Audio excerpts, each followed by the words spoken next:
listeners, welcome to this week's Victory Show. If this is the first time you're joining us, I'm Travis Cody, best-selling author of 16 books, and I've had the privilege of helping hundreds of business consultants, founders, and entrepreneurs write and publish their own best-selling books. And in that journey, I've discovered a really fascinating pattern.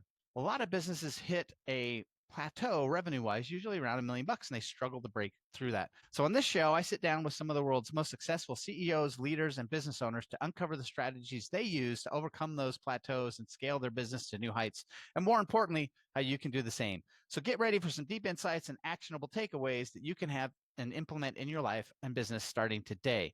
Today's guest is a leader in the world of holistic healthcare, someone who is not only treating patients, but he's transforming lives. Chris Jackman is a nurse practitioner and the chief operating officer at Carolina Holistic Medicine, where he plays a pivotal role in growing the practice and expanding their revolutionary Priority Health Academy and helping patients achieve optimal health every single day. With 3 years at CHM and a deep passion for functional medicine, Chris works alongside founder Dr. JP Salibi to bring a patient-first approach to healing, one that prioritizes the root causes over quick fixes. His expertise and leadership have helped shape Carolina Holistic Medicine into a trusted resource for those seeking a more personalized, integrative path to wellness. So we're going to have someone who not only runs operations, but he's also working hands-on hand with patients. He sees both sides of that. Chris is dedicated to making holistic healthcare more accessible and effective. So, Chris, thank you so much for being here today. I'm so excited for our conversation. Holistic medicine and functional medicine in Western society, we hear a little bit about that, but we're really not sure kind of what does that actually even mean, right? So, I want to get into that in a minute, but let's talk a little bit about your journey because you actually started in education. Correct. Yeah, thanks for having me, Travis. It's a pleasure to be on with you. Yeah, I got out of high school and went into teaching. That was kind of going to be my first passion. I wanted to teach. I wanted to coach. So got into that. I taught for 2 years, and at that 2 year mark, thought I kind of had to make a decision. Is this something I'm going to do the rest of my life, or should I kind of pivot while I'm still young? Decided to pivot and got into nursing, and that nursing. Different roles. I worked in ICU, I worked in operating room, I worked in cardiac surgery, and Wow. eventually kind of got me to where I am today. Yeah, that's a bit of a mix. I'm so curious about stories just from the operating room. That takes Yeah. a certain person to be there. So, was there anything in particular that had you create the pivot specifically into nursing? I mean, from coaching to nurse, it's kind of a big jump. Yeah. So I guess the realistic answer is not the one that everybody wants to hear, but it was a job. It was a good job. In teaching, jobs were scarce. This was 2007, 2008. The economy wasn't great at the time. You could graduate as a nurse and get a job in a second. They were looking for nurses everywhere. So I had family members that were nurses, so I knew the role. I was comfortable with it. I went into it kind of not really knowing what I was going to do. Started in the ICU as a nurse, got a job right away, and then kind of started finding my passion in the operating room. And that's where I got to there. So yeah, not a sexy answer, but that's kind of where where I went. No, well, that's the thing, though, right? You end up taking something because it seems like a good job, and then it fundamentally changes your life, and you realize a passion for something you didn't even know was there. So Right. now you're a nurse practitioner today, correct? Correct. So let's explain because everybody who's listening may not know that what the difference between a nurse and a nurse practitioner is. So can you walk us through that? Yeah, so a nurse is your everyday nurse. Typically what you know of a nurse in the hospital, the person that's at your bedside all the time, brings you your medications, checks your blood pressure, helps you with, your day-to-day activities. Nurse practitioner would be an advanced practice registered nurse. So you go back to school, you get your master's degree or your doctorate, and now you can function as what they call a mid-level, one step below a doctor, where you can diagnose illnesses, you can prescribe medications, you can treat patients just as basically as a doctor would. In many states, you need a doctor to be, attached to you. Somebody You're under the who you doctor's have. license and umbrella. Right, right. But you can function as an independent practitioner and treat people and prescribe medications just as any other doctor or provider would. Wow. So was there anything in particular in your career that led you to going that much further with what you were doing? So what happened was I was working in the operating room and I was a nurse assisting with cardiac surgery team. And it got to the point where I had been there so long and helping them so long that they were having me do more and more for them. And at a certain point, you can only do more and more, but get paid the same until you're like, I should just get that degree and actually get paid for what I'm doing. Yep. So that's what kind of got me into going in to be a nurse practitioner. Was I knew if I'm already doing the tasks, I'm already doing the assisting, I might as well get paid the salary that I Was should there a be point where paid. everybody in the OR room, when you said, "This, I'm going to be a nurse practitioner," and they're like, "Oh shoot, he figured it out, and now we got to pay him more"? Yeah.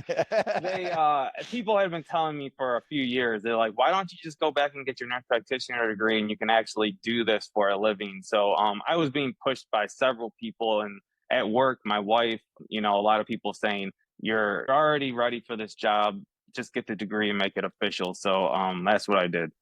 That's fantastic. So is your wife a nurse too? She's not. No, she was a assistant store manager at a Kohl's, so she was in retail. Nice.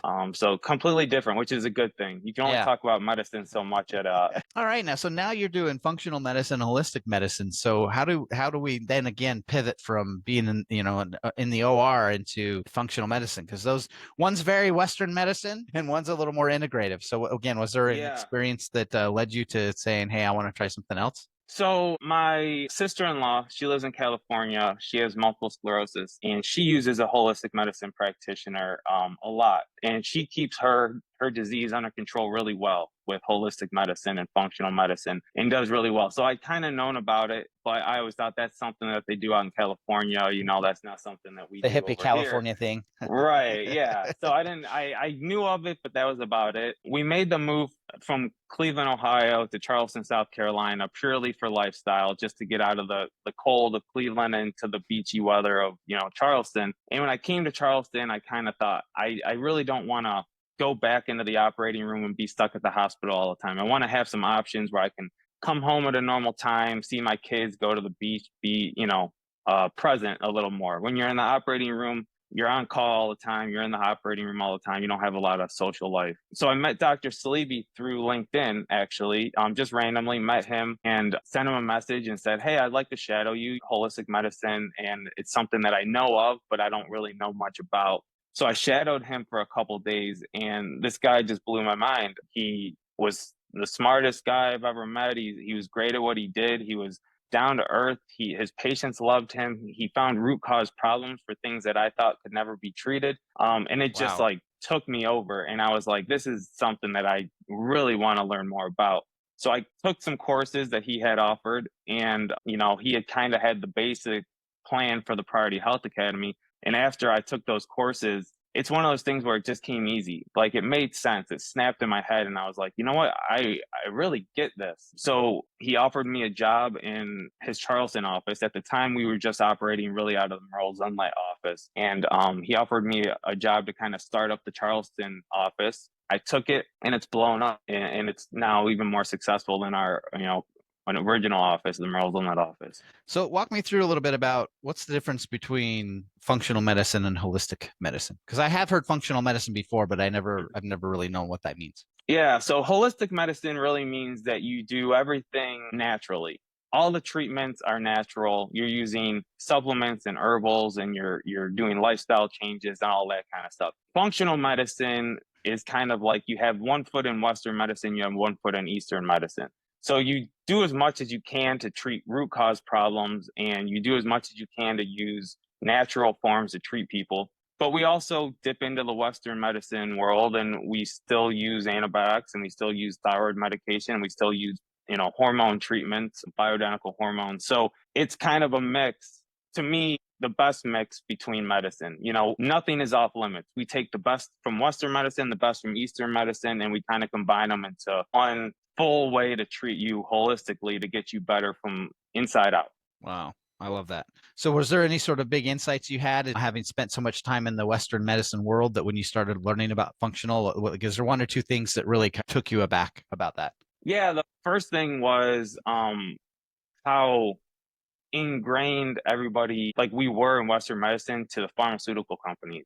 A lot of the data and a lot of the things we were doing in the operating room and cardiac surgery and the ICU were all really came from pharmaceutical companies telling us this is what you should do. And when you step out into the functional medicine world and the holistic world, and you realize there's actually other options, you don't have to do things this one way. And that's one of the best things I think we give patients is if someone comes in with a problem, I have 6, 7, 8 different options to treat this. Wow. And we talk about all the options, and from as natural as possible to the prescription option. And I tell them, these are all your options. These are the side effects and benefits of all of them. And we try to figure out what's best fit for that patient. So that was one big thing, is like, there's not just one way to do things based on what the pharmaceutical companies tell you.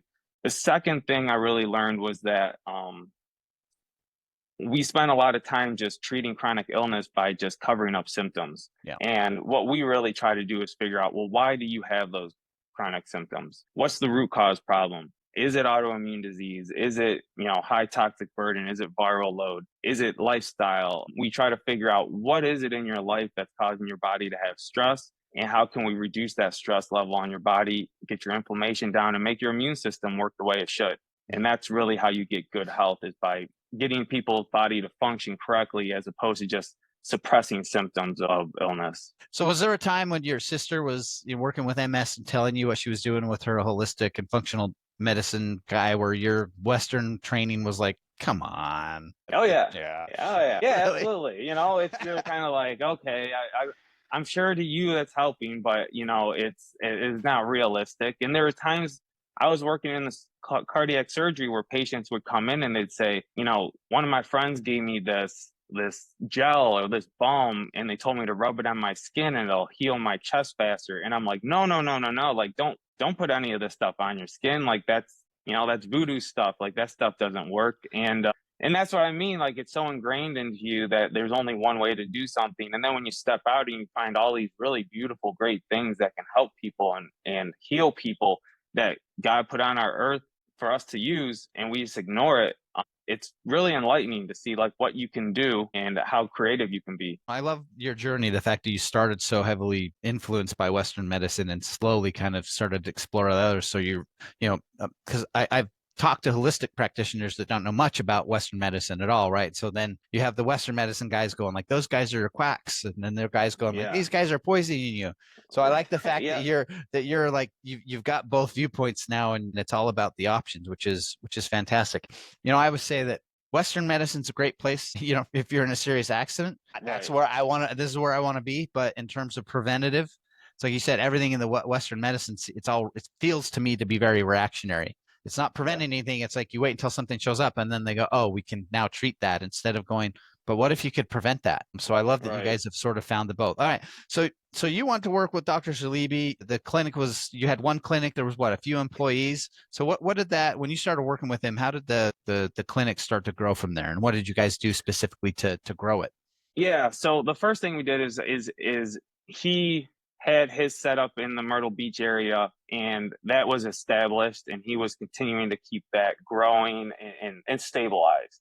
I started in the Charleston office and basically started from scratch. I mean, there were days where I was seeing 2 patients a day and kind of like twiddling my thumbs the rest of the time trying to find work to do and things to do. And I spent a lot of time going around to different, acupuncture, chiropractors, gyms, health spas, and just kind of putting up flyers, letting people know we're around. And once people found out we're there, they got interested, started building up a lot of new patients were coming in. So my first year, I was seeing almost exclusively new patients every single day. So it was very busy, and you're trying to I was still learning, like I was still new to this. So I was still learning and trying to treat all these people with these complex issues. And as Charleston built, we had to start hiring staff for the Charleston office. Then we hired a secretary, then we hired a nurse, and then another nurse. And then we hired a membership secretary, someone to take care of memberships. And then we had,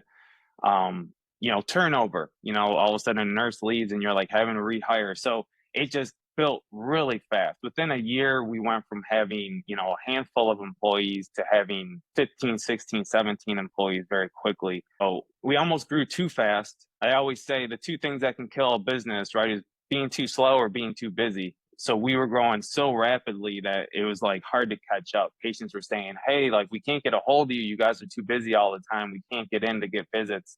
So we had to find that balance between having enough staff to deal with everything, but not overstaffing to where you're wasting money.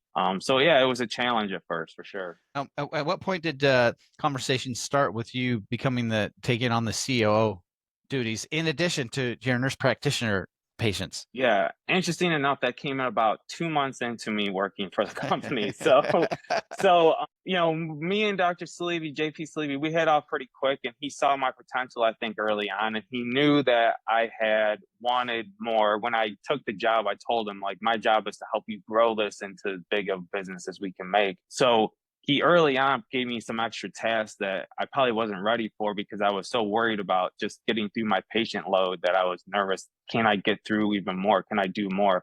But he put it on my plate and challenged me. And it was good for me because it got me to really commit. It was like all or nothing. I was full go into this Carolina holistic medicine, and it forced me to take a full interest in my job. And also it came with profit sharing, which is another, I think, important aspect when you're hiring people. If you want them to buy in and be a part of the growth of the company, offer profit sharing, because then if the company grows, they get paid more. And that's a very good incentive. And that's what was offered to me. So I took it on and I thought, hey, if I grow this to be a $2 million business, my paycheck's going to triple in 2 years. So it was important for me for the business to grow. That's good motivation. What a blessing, though, too, to have a medical doctor, one with the insights to, be all encompassing the views, but it sounds like he's fairly savvy business as well. He is, and you don't get taught that, right? Yeah. I mean, in medical school, they don't teach you how to be a business owner. So he had a lot of bumps in the road for the first few years, and he told me,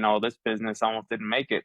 There were a few times where he wasn't sure if it was gonna be able to keep the doors open. He learned a lot, and the biggest thing I learned from Dr. Sleevy is don't be afraid to make changes. You can always make changes again and adjust, but just kind of letting things coast because things are okay isn't a great way to build a business. You got to take risks. You got to make changes. You got to do uncomfortable things to grow the business. And some fail, but more, with him especially, many more succeed than fail. And which is why the business keeps moving forward the way it is.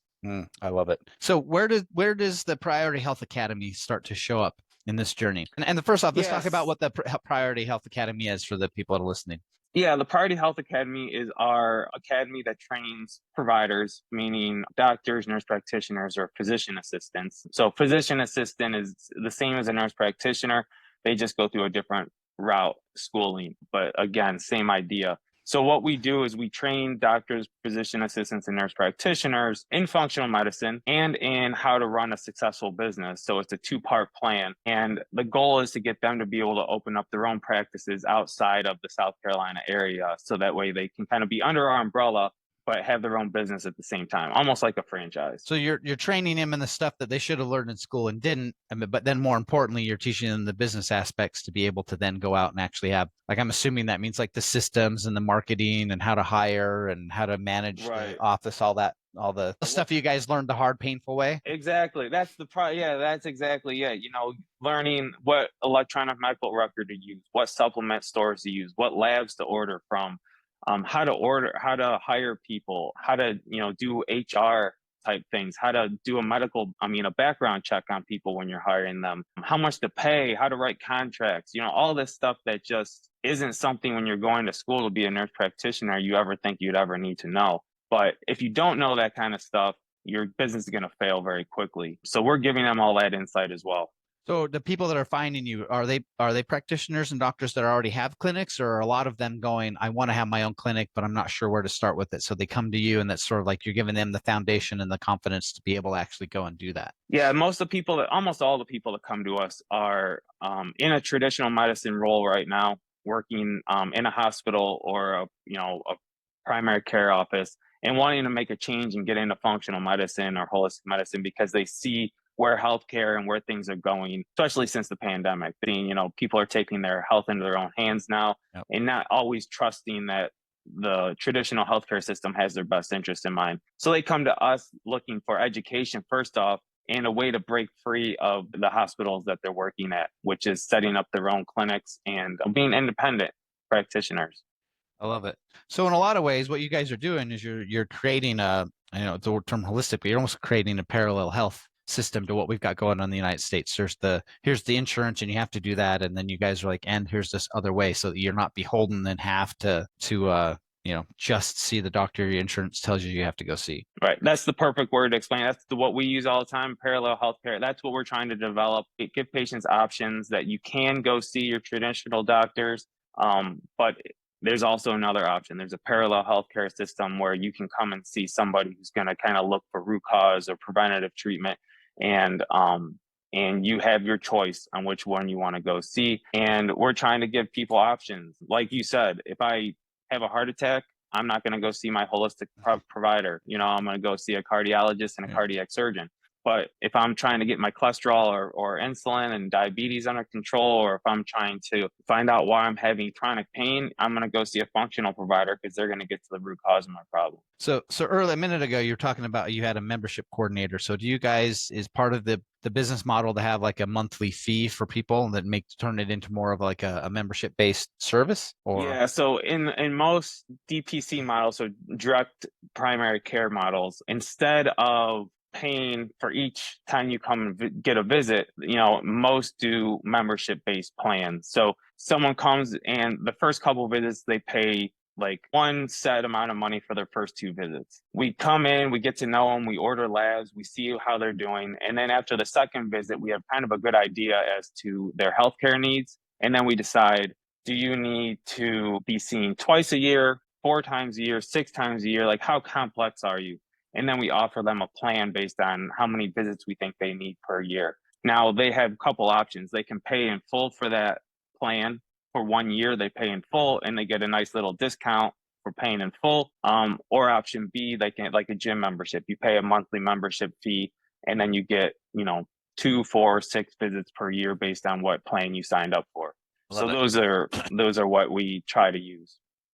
Yeah, I that was actually one of the, so here in Vegas, that was one of the things that probably changed my health for the most. Now he's not a functional doctor, he's still a traditional doctor, but he was like, I don't deal with insurance, I'm just a membership based, there's a monthly fee, and text him whenever I need to, I can pop in whenever there's an opening. And it's almost to the point now that when I have to go see my primary physician in my insurance network, I'm like, oh, I gotta deal with the insurance. It's like, yeah. So it's like I see my primary guy once a year for my physical, and I do all the blood work, and then I use that as the rest of the year going to my other doctor, and because it's the same, I can just go in and go, hey, I want to run my labs now, and here's the things I want to test, and here's why, and I can just pay that fee and get exactly what I need and have a handle on it. So that's fantastic. Yeah. And it's actually getting to the point now where I would say over half of my patients, I'm their primary care provider. They don't even go see their once a year person for labs anymore because they just don't feel like they get much out of it.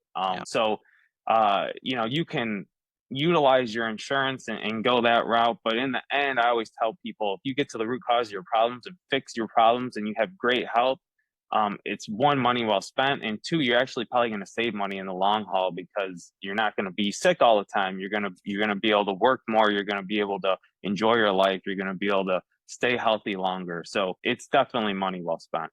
So realizing that you were in the full-on medical mode, and then you're building this business, and eventually had to take on the COO. What's 2 or 3 of the biggest lessons you've learned taking on the COO hat? Yeah. So the first is that you can't make everybody happy. Unfortunately, when you have a lot of them, as you get more and more employees, everybody kind of wants things done a certain way. They want certain salaries. They want certain schedules. They want things done the way they think it should be done. And you have to take all things into consideration, but you got to make the best decision for the company. So you can't always try to make everyone happy. And that's what I learned early on. I was always trying to please everybody. When they came to me with a problem, I tried to make the problem, go away for them. And I was just causing another problem by doing that. So you have to kind of not worry about people's feelings, as bad as that sounds, but you got to do what's best for the company. The second thing I learned was that patients or clients or whoever you're working with, they are willing to adapt to changes in the company as long as they trust the person who's making the changes. So what I mean by that is, if the patients trust me as a provider and know that I'm doing what's best for their interest and they're best for their health, and I make a change, they're going to say, well, I think Chris is doing what's best for everybody, so I trust that he's doing the right thing, and they stick it out with you. If they don't trust you and you make a big change, they're going to say, well, I don't like, why are they always changing things? I don't know about this. And they're going to leave. So building trust in your client base and your patient base is very important. And it allows you to be more flexible with how you run your company.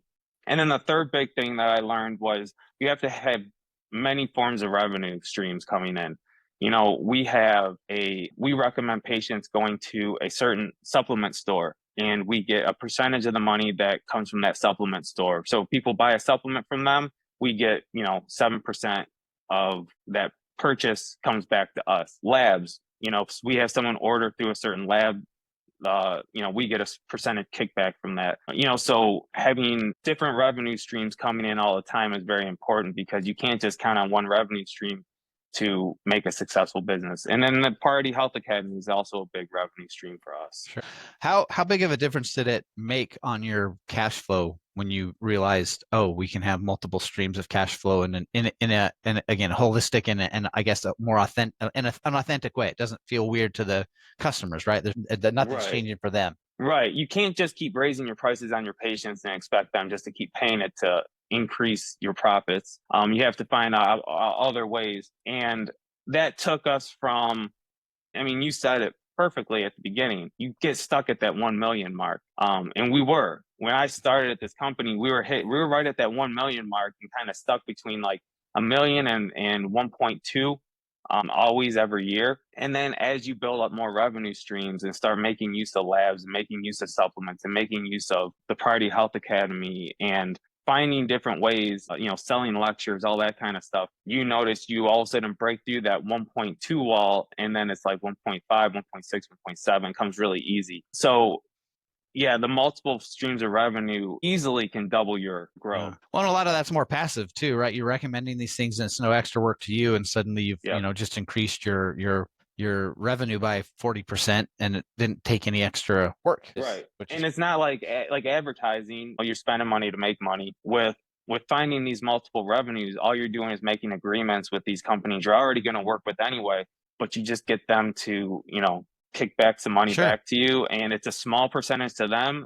Lots of small percentages add up in the end, and it creates a good revenue. Well, and for people, because I've talked to people, I'm like, well, why would they do that? And it's just like, well, why? If I'm a supplement company and you're referring people to me, normally I've got to go spend $100 on Google ads or Facebook ads or YouTube ads to get a new customer. So like, why? Like, let me just give you 7% of that, and I'm not spending it on YouTube ads. Same, like it's just a marketing expense to me, right? Yeah. So, and we make a ton. These companies make a ton of money from us. Sending our patients to them, they make a lot more money than we make getting back from them. That's for sure. So, what's the goals now with? So, obviously, you've got a solid base with your clinics, and you've got the Priority Health Academy, which sounds like it could do a lot to really change things for a lot of people. What's the 3 to 5 year vision look like with that? Yeah, so the big thing is, with the administration change, we see a big opportunity right now to really push this alternative medicine idea and utilize functional medicine we're not hiding anymore like we kind of used to have to. We used to kind of have to sit back in the weeds and we're not here, just try to find us and we'll help you, but don't tell anyone about us. It's word of mouth. We're allowed to be a little bit more loud now, and we're allowed to be able to talk a little bit more about what we do. So we really want to grow the idea of treating and fixing chronic illness. We want to really work on helping with children, like getting rid of chronic disease in children and helping them thrive, and trying to find alternatives to using, anti-anxiety medications and antidepressants and stuff like that on kids. So that's the first thing, is just try to really make this country much healthier and give them options. As far as the Priority Health Academy, our goal is to create that. Our big goal, 3 to 5 year goal, is to actually create a physical university where you can actually have professors, you can actually do clinical rotations, you can actually have a full medical school, but for functional medicine or alternative medicine, and train people and have them be able to find jobs in the functional health system like anyone else would in medical school when you're going to get a job in a hospital. We have the ball rolling on that. That's not something that's a pipe dream. We have the ball rolling on that. So are you looking at that of like as a traditional 4-year education, or are you looking at it as like this is a 1-year thing that somebody's gone through medical school, they can come here now to get what they need to pivot and get the business skills they need to launch successfully? Yeah, so this would the plan now is they graduate medical school, instead of going to a traditional residency to become a physician, they will come to our school and they would do their residency through us in functional medicine, where they can get their clinical rotations done, they can learn, and then they can proceed to go into functional medicine full time. The problem is all functional medicine doctors now have pretty much all come to functional medicine as a second career. Something got them fed up in the Western medicine side, and they come to the West functional side to find an escape. And we want to make it so people can start their career in functional medicine as a primary passion instead of coming to it as a secondary passion. Yeah, I love it.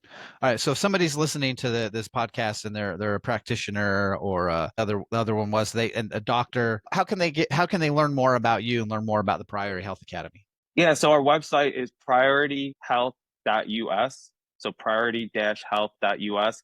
That's the website to the Priority Health Academy. And that kind of takes you through whether you are a patient or somebody who just wants the educational material and learn about health, or whether you're a provider who wants to do the full boat of learning to be a provider and start your own clinic. You have options on there, and it takes you through kind of the path of all your different options and paths, and shadowing us and using all the options we have to offer. So that website will take you there. We also have www.carolinaholisticmedicine.com, which is our traditional website. And that just gives you kind of an overview of what we do as a healthcare system, what we do to treat patients. You can order labs, you can do all kinds of stuff on there as well. So those are the two main websites we have. Chris, this has been fantastic. Well done, you. I'm excited about the Priority Health Academy concept, and it's such a great time for it. And I think people are ready for it. So again, thank you so much. Thanks so much for the time. I appreciate you being here.